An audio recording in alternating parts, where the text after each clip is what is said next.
super tiny, simple hydraulic motor that we are resealing today. Just taking those 4 bolts out of the front, and we're going to put some new seals in the front cover. It wasn't leaking between sections, so we are not going to worry about putting new seals in the back, just the front.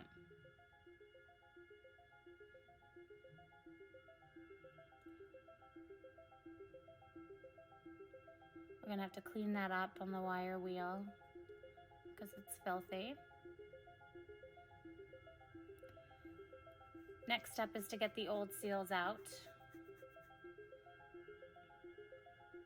This particular style has a thin brass piece that goes in between the seal and the actual groove, and that makes it really easy to remove the old seal.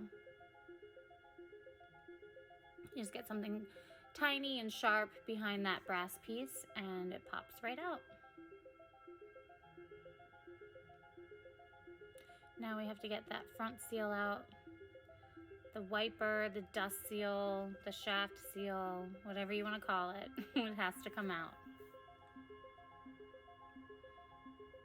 Again, just something sharp to get behind it because it's metal clad. So you're not just going to pick it out with a pick. Now we're going to go out to the wire wheel.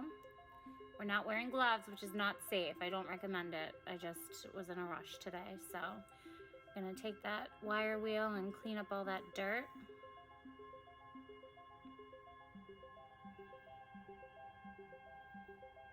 And there it is, so shiny. Groove is super clean. We're going to check the shaft for any grooves, which this one did not have. So now we're just going to install the seal kit. Again, we're not resealing between sections, so we're going to ignore those seals and just work with the 3 on the right. I'm going to use the arbor press to install the inside seal. The groove, you want it to face up when you're installing it so that the oil, when you install that front cover, the oil hits that groove first. Every time I don't use the arbor press, I kick myself, so I've learned to just use it even on something stupid and small like this. There it is, nice and evenly installed.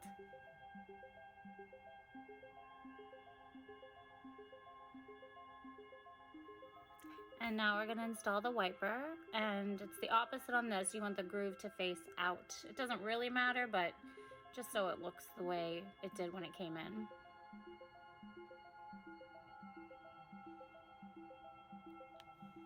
And now we are putting the square O-ring in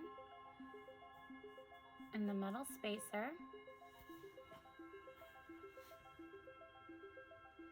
I'm going to use some grease so that it slides nice over the shaft and it holds everything in place.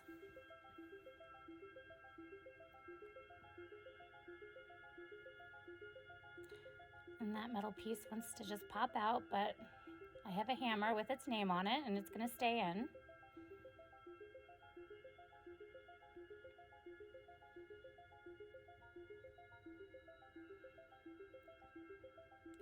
Now you just put that cover back on.